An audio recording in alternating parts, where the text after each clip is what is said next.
Patreon, what up? It's been a minute, but we back, man. We're going to get y'all some exclusive content, man, like we promised. Got some interesting questions. The Patreon question box is overloading.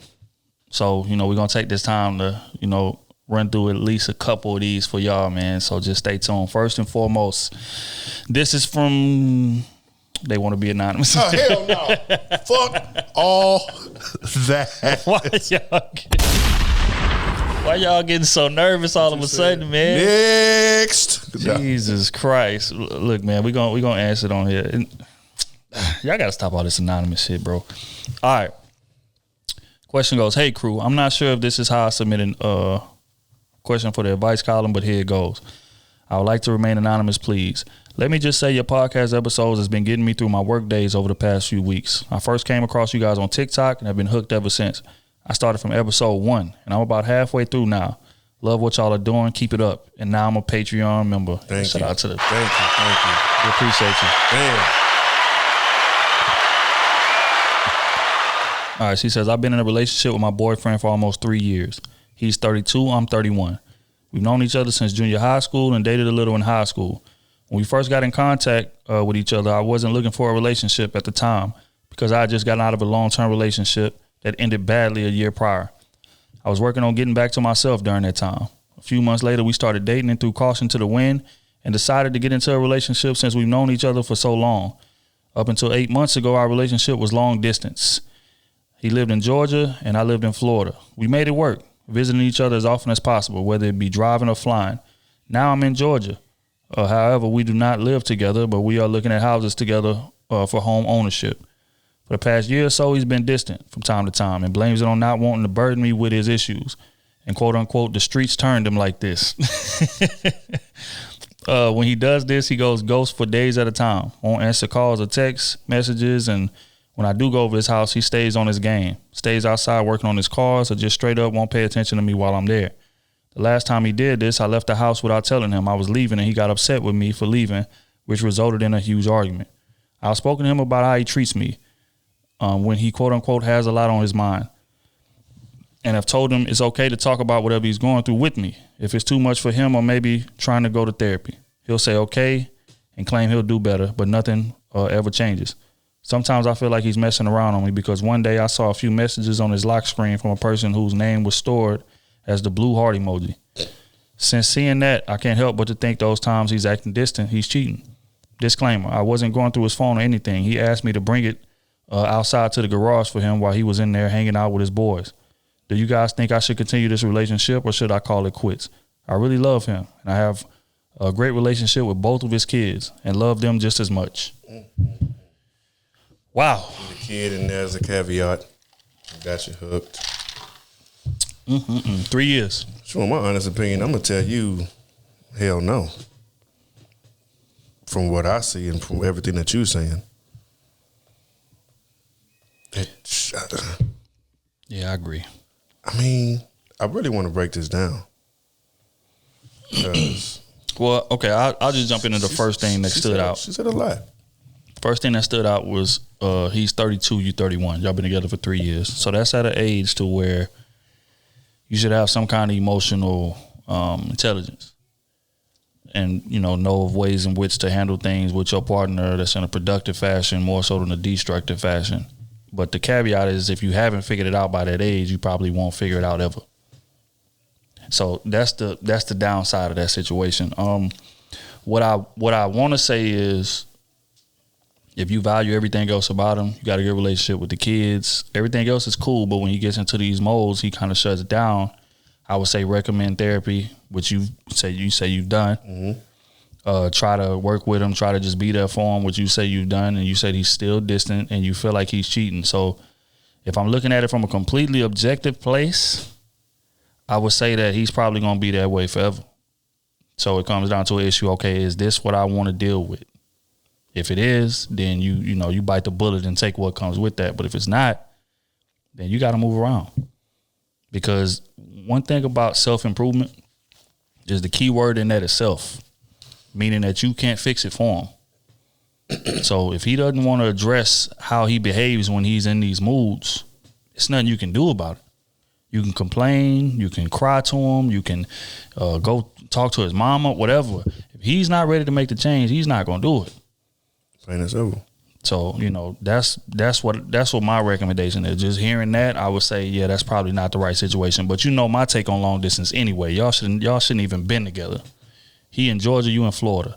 Y'all in two totally different places at one point. Now you done moved to Georgia. And not together. She moved to Georgia and they not living together. What sense that make? Right. If I get you to move somewhere, you moving with me. For the most part. Like we gonna make this shit work some kind of way. Okay, maybe not immediately. Yeah, because I don't know. I feel that. No, I feel that. As soon as I said that, you right. Yeah. But I mean, the fact that you made that leap, though, you know what I'm saying? I mean, to me, it would just seem right because that's the point of you getting out there so we can see each other more often. Right. If you paying rent and I'm paying rent, like, we should be busting that down. To me, I'm just thinking about it from that aspect. And then if it don't work, then go ahead and do what you got to do. You know what's wild? The more I think about this situation, the more that I'm thinking that he doesn't want to be with you. Because if, say hypothetically, you've been in a long distance relationship for years, and then the girl finally moves down to your state, y'all gonna be spending an absurd amount of time together. Because this is new, this is fresh. We've been living in separate places forever. Now we finally in the same place. Like, we'll be going out every day. Like, that man would be excited to see you. He'd be excited to kick it. All of that. But it sounds to me like since you moved down, he's gotten more distant. So I think he kind of fell in love with being able to have you at his convenience from a distance. But now that you're here, you making demands that he's not ready to give you in terms of exclusivity. Because let's just keep it real. If y'all in different states, he was cheating. I'm just calling it a spade a spade. I say it all the time. That's why I don't recommend that shit. Because both sides need intimacy, but men especially. Like, women can hold out for long periods of time without no sex and all that. Men, like, unless he a virgin, most men are not really wired that way. So if y'all in a long distance relationship, you best believe he got something down there that he's sniping. So that's just what reality is. But having you at that distance makes it convenient for me. Mm-hmm. So I can talk to you on the phone, whatever, have her come through right after, or have her come through while I'm on the phone with you. And we just kicking it, doing our thing, whatever the case may be. And then when I get done with you, I go ahead and knock that down. You know what I'm saying? But now that you here, that puts a damper on things. You know what I'm saying? You kind of messing my groove up a little bit. And that's, you know, a lot of times will make a dude get a bit frustrated and get a bit distant. Because now I'm trying to push you away from me. I thought this was something that you know, that is not really. My interest is not where it was. So now I'm trying to find a way to get rid of your ass. But oftentimes women, like, when you push away from them, they'll pull tighter to you. Mm-hmm. To try to fix it or try to make it work, you know, which sounds like what you're trying to do. But in terms of him, if I, you know, looking at this from objective perspective, I say he done checked out already, man. If I'm gonna keep it real. I'm like, for the past year or so, he's been a bit distant from time to time, and blames it on not wanting to burden me with his issues. Now, she moved out there about 8 months ago, so I'm trying to put this timeline together. So it seems like he was already being distant before she even moved out there. Right, because so he knew that time was coming. Exactly. And, see that boy? You see what I mean? He tried to break it off before you even came. But you came anyway, and you like, shit. Yep. All right.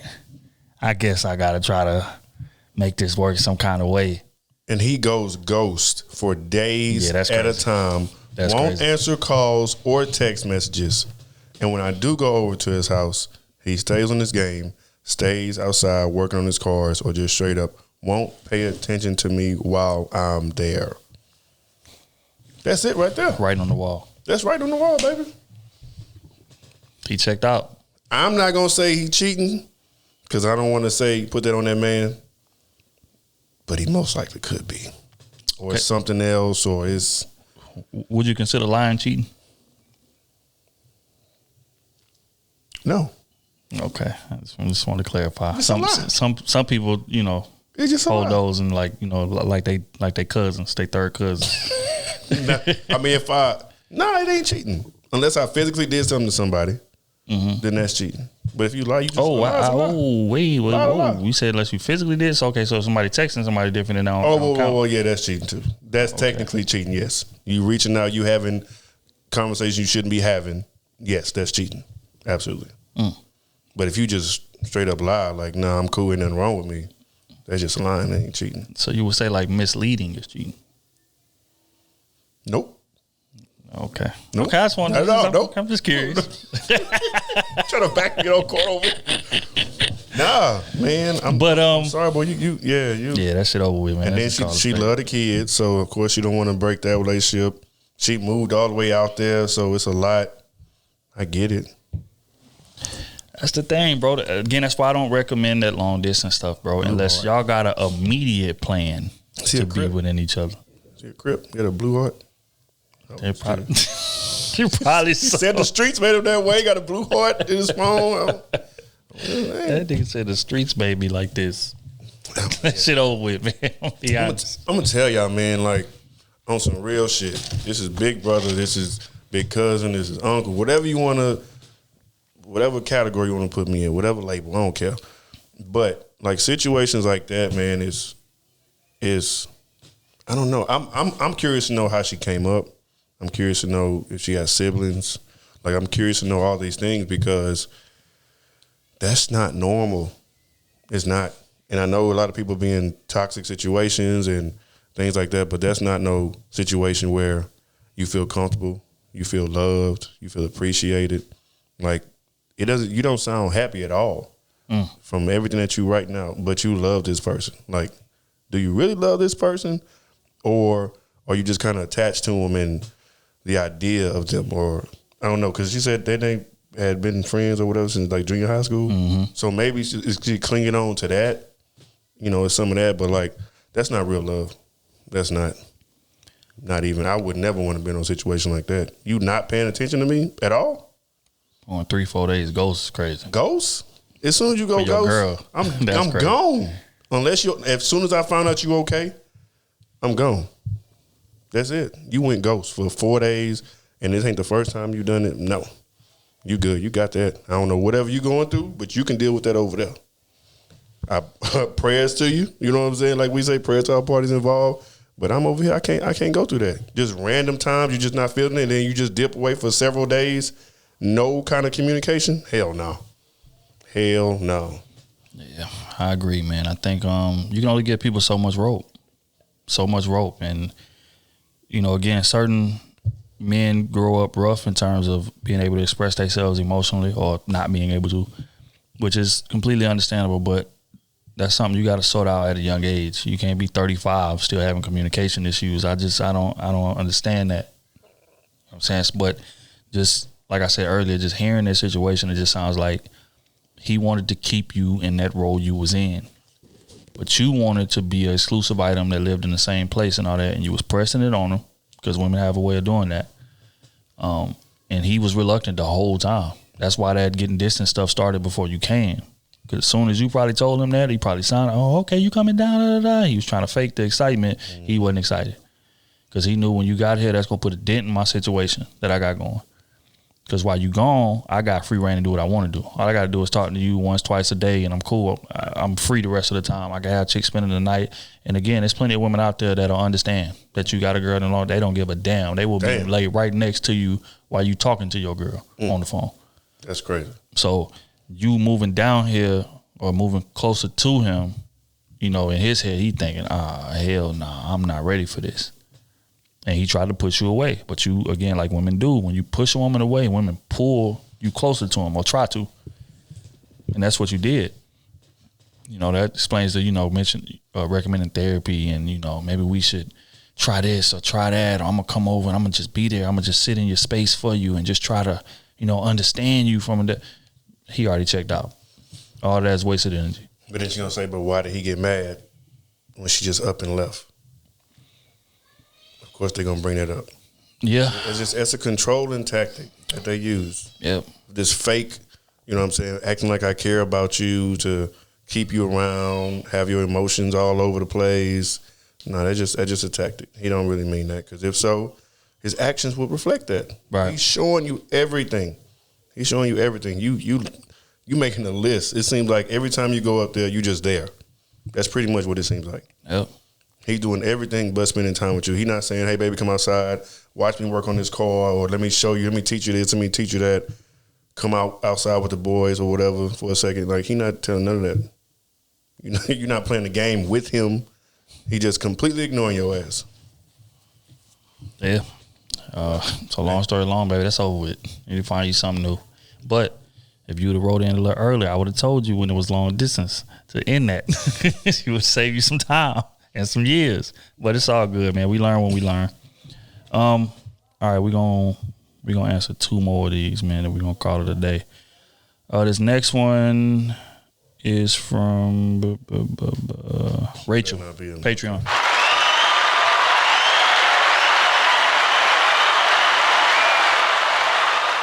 Hey, Krew, I have 2 questions. Number 1, I remember on one episode, Trill said he thinks forgiveness is a myth.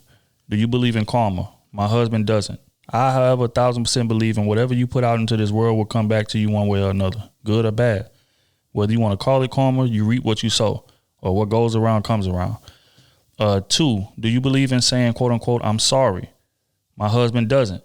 He said he doesn't like the terminology, I'm sorry. Maybe he has a negative connotation about it, but he never says I'm sorry. Although I believe that the best form of apology is changed behavior, sometimes a simple I'm sorry can go a long way.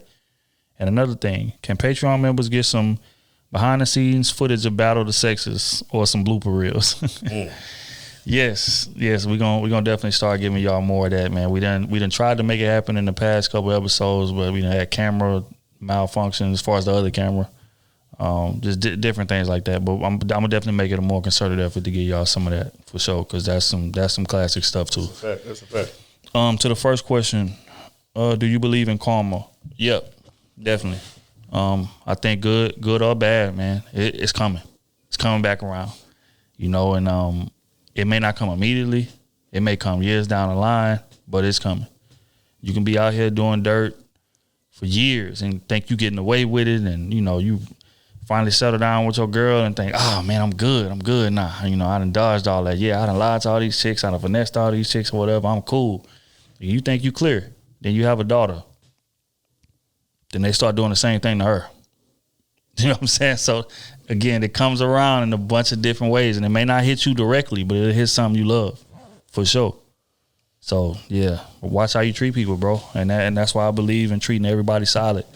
Even, when I was single, I would never lie to women. I would tell them straight up and down, like what my mindset was. Like, if I'm not ready for a relationship, I'm going to say, look, I'm not ready for that. I'm going to tell you from the door so you can have a choice. You know what I'm saying? And that's why most of my situations, even though they ended, they didn't end messy, because I didn't lie to them. They can never say, no, you lied to me. I never did. I kept it G, you know what I'm saying, even if it was uncomfortable. So, again, you just got to treat everybody with respect, man. Whether it's a homeless dude on the street or whether it's the CEO of your company, you treat everybody with a certain level of respect, because you never know. Like God will put, make certain circumstances happen, man. You'd be like, wait, what? How did I get here? Like, it's a small world. How did this come around like this? But it will. So, but if you're moving solid, then you ain't got to worry about that. So, yeah, I definitely believe in karma. What you think, O? Yeah, I definitely believe in karma. And like you say, you reap what you sow. I believe in all that, man. Just putting back into the universe, just being a good person, just in general, stand-up person, because it's already not enough people like that in this world as it is. So whenever I'm around, if I meet you for the first time, it's love. Give me a hug. Give me a dap. Give me, you know what I'm saying? I ain't going to try to be distant with you unless you are carrying around that type of energy.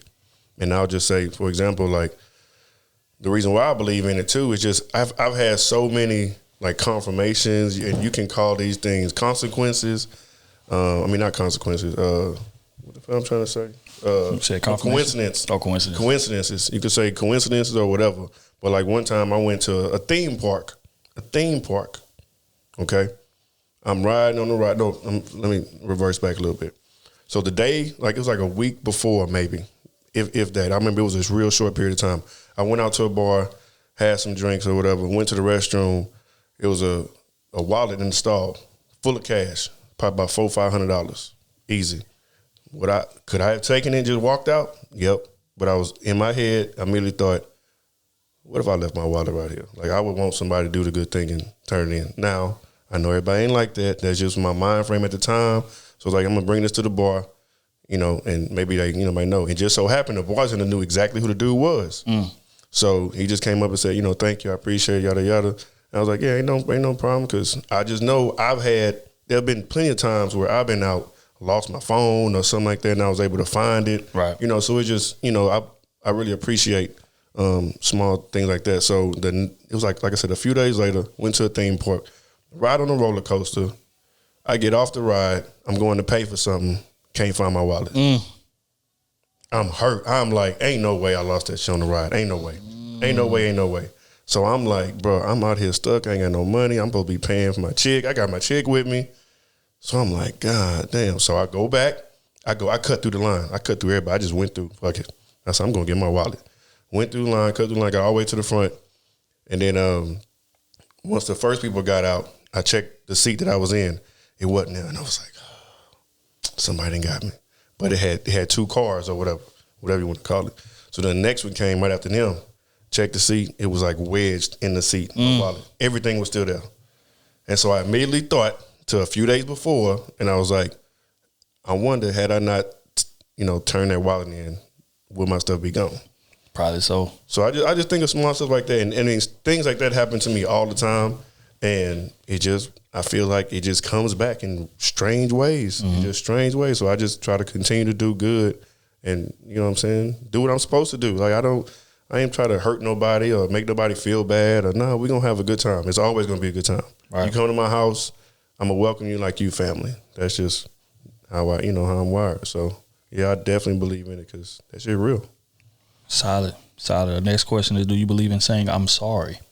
Said her husband don't. I mean, I would want to know why he believed that. But I'm going to say I'm sorry. I'm going to say I apologize if I know that it's something that I didn't intentionally mean to do. Yeah, I apologize for that because that wasn't my intentions. Or if you take something wrong, you know, I'm still going to just man up and apologize, even though you could have just taken what I said wrong. This is what I meant when I said X, Y, Z, or when I did this is what I was trying to do. I'm going to let you know, but I'm not. Nah, yeah, I'm definitely going to give you an apology. See, I think what it is, you know, he's probably like taking the word for his literal term, meaning that I'm less than. You know what I'm saying? Which is a crazy way to view it, if I'm going to be honest. But that's your husband. I don't want to speak bad on your husband. Y'all in a happy marriage. But yeah, in terms of me saying it, yeah, sure. I think, you know, you're right. Like the true I'm sorry is changed behavior, but, you know, it's nice to have people acknowledge that they did something wrong. You know, a lot of people have that issue. Like they'll apologize, but it'll be like a caveat. I apologize that I made you feel that way. Or I apologize that you took it that way. Now, those things are totally different than saying, hey, I apologize for what I did. I was wrong in what I did. You know, that's taking accountability. And at the end of the day, even those people that apologize with the caveat, they know they did wrong. They know. But it's just you don't want to say it because ego or pride or whatever. Like when you're in a relationship, especially a marriage, what y'all in, all that ego and pride and all that shit is out the window. Gone. It is. Like if I do wrong, which I do wrong a lot, you know what I'm saying? And you know, it could be the smallest of things, but I'll definitely hey man, I apologize. I was wrong. You was right. Simple and plain.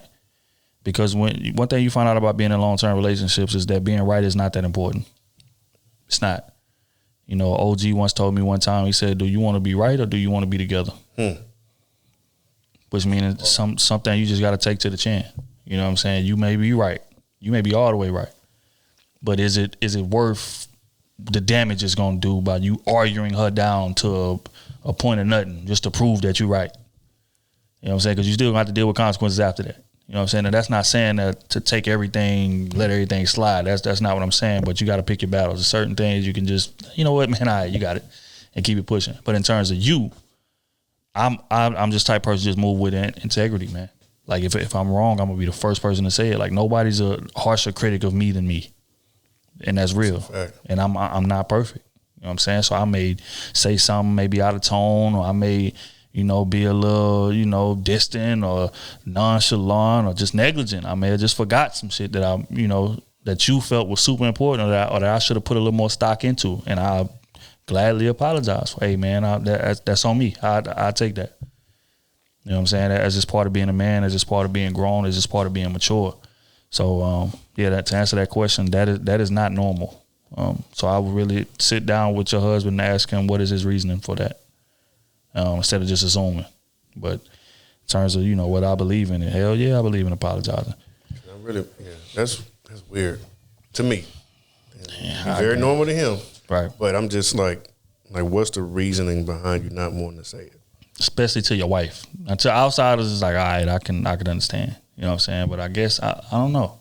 But maybe saying sorry when you meant to do something, you can't apologize for saying sorry when you meant to do. I don't know. Yeah, or he could just be like leaning into the just unapologetic angle. Everything I do is for a reason. Everything I say is for a reason. How you take it is not my responsibility. Okay. Yeah. But, again, that would imply that you're perfect. Because even if, regardless of what intent is, sometimes our actions don't match the intent.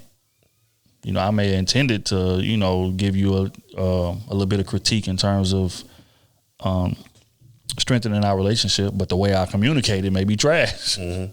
So I got to apologize for that. I may have said what I wanted to say, but I said it wrong, or I said it, with a bit more sauce than what was necessary. So, again, it's just, nobody perfect. Nobody perfect. But all right, on to the last one, man. This is from Aaron, Patreon member.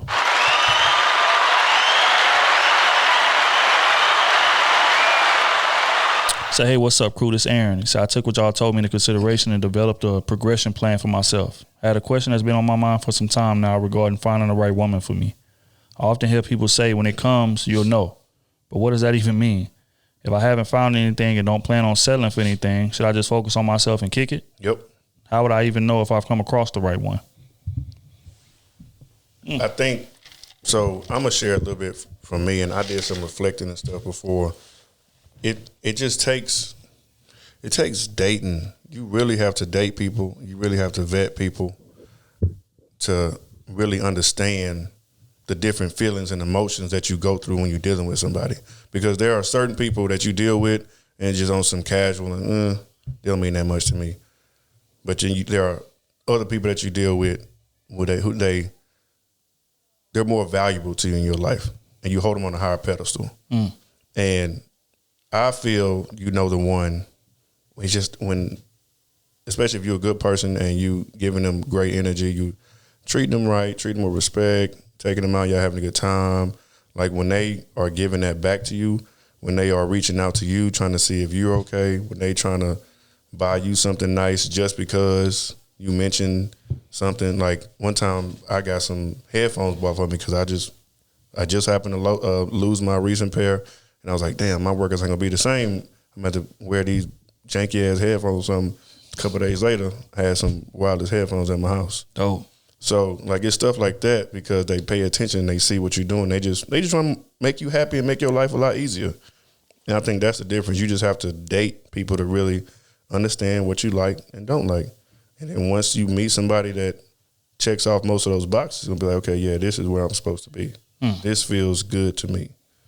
Because you're happy. You have no other worries. You're not worried about them stepping out on you. Like when they call, like anytime you see their name pop up on the screen, you get happy. Like it's like small things like that, finding comfort in when you have somebody that you really want to kick it with, be with. Yeah, I would equate it to going home after a long day of work. You know that feeling you get like when you put that key in the lock and you walk in your crib, set your keys down, set your bags down, just plop down on the couch. Like that specific feeling right there. It's like, I can unwind. I'm cool now. I ain't got to look at people. I ain't got to deal with people no more. I can just relax. I'm just, all right, cool. I'm in my element. When she's the one, you feel that way around her every time she's next to you. That's the best way that I could equate it. It's like there's no more fighting for leverage. Initially when you're in a dating stage, and when you're talking to multiple people, it's always a push and pull for leverage. Mm-hmm. It always is. It's like, all right, I want to take her to this restaurant because I want to impress her. I want to let her know that I got money. I want to pay for this. Or you know what, I'm not going to call her back 3 or 4 times in a row because I don't want to make it look like I'm desperate. Or, if I go over her crib, I want to, I make sure that I leave because I don't want to send the wrong impression to her. I don't want her reading this or her. I got to make her get out because I don't want her to feel like, she could just move in. Like it's a constant push and pull for leverage. But when you find that one, all that stops mattering. I want to spend as much time with her as I possibly can. Like every time she's around me, it's fun. It's a good time. We talking. I can unwind. I can be comfortable. Like we speak a lot about like women being comfortable around men, but it's the same with us. That's a big fact. Yeah, it's the same with us. It's certain women that we really feel like subconscious that we got to put a mask on to be with, and we may be benefiting the situation. We may be smashing or we may be doing whatever, but it's still a mask. I can't let you too close in. I can only tell you so much shit. You know what I'm saying? But when it's that one, that barrier is gone. I can tell you whatever, everything that's going on with me, family issues. You know, I may have an issue going with my kids, or you know, just me mentally. I may mentally not be all that, and I feel comfortable expressing that to you. You know what I'm saying? But that's only for that specific person that feels like what home feels like. But you're gonna notice with the rest of them, you don't even feel safe enough to do that, or you feel like, you know, that's not her place. You know, our situation is just sex, so our situation is just this. So let's just leave it in that box. But when you with that right person, it ain't no box no more. Mm-hmm. So I feel like that's the difference. Just think about walking in your crib after a long day and plopping down on that couch, and that sense of relief, that sense of, you know, 1,000 pounds being off of your shoulders. That's how your woman should make you feel every time she around you. Yep. That last part you were saying, yep, I was just about to try to dig deep into that too. Just being yourself. Like I think that's one of the biggest things that I had to learn about myself personally, is the fact that I can't just date anybody, because everybody can't handle my characteristics and my personality. Right. If I can't be 100% me, then we can't be together, because you won't get half my jokes. Like if I'm ranking on you, scoring on you, whatever you want to call it, if I'm doing that and you get offended by it, baby, I can't be with you. Right. Because how I show love is just by talking about you real quick, or you know what I'm saying? Like if I know, like Ant, he cooked 2 weeks ago, made some spaghetti. And I said, man, this shit trash. And I went and got another plate. I told Smooth, I said, man, hey, Smooth, don't eat this spaghetti while I'm scooping up another plate. Like, it's things like that, man. And like, I like to have fun, I like to enjoy myself. I like to be me. One instance, you know about this too. One instance, it was a situation. I was dating a chick. She was super cool, had a good personality. But I did something that she didn't like. About the church stuff. So because of that, she kind of let me go, because we didn't, you know, see eye to eye. Right. But there's gonna be certain women who gonna praise that and who want to see you in that type of element. You know what I'm saying? In the church element and stuff like that. So it just, man, you got to do what works for you. You got, and when somebody, like I said before, they check up all your boxes, that's all that really matters, because they dating you, right, not dating anybody else. So being you, be happy.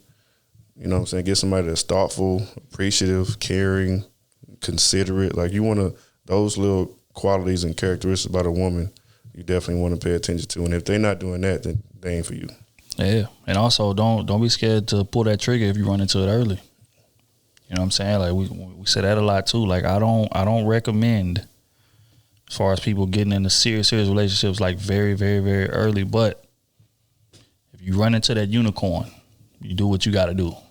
And again, you're going to notice the difference in how women make you feel. Like you can have 10 women on your roster. They all going to make you feel different ways. Yep. But it's going to be one, maybe two, in my opinion, I think one, more so than the other ones, that's just going to give you that sense of just, I'm completely comfortable. I can completely unwind with this woman. And now I have to worry about nothing. I ain't got to worry about her taking pictures of me while I'm sleeping, sneaking pictures of me on her social media without just little things like that you got to worry about with like a lot of women, because they out here chasing attention, or they may have other motives, or whatever the case may be. You just got to be on guard. You got to, again, it's a push and pull for leverage. But with that one, you know, it just feels right. Just like O was just saying, like it's an intangible feeling. It ain't nothing that you're gonna be able to physically point to. It's like, okay, that's it. It's a feeling, and you're gonna know when she around you. But if you so happen to run into that, pull the trigger on that and retire from the game. So yeah, dope questions, man. Again, Patreon, appreciate y'all as always.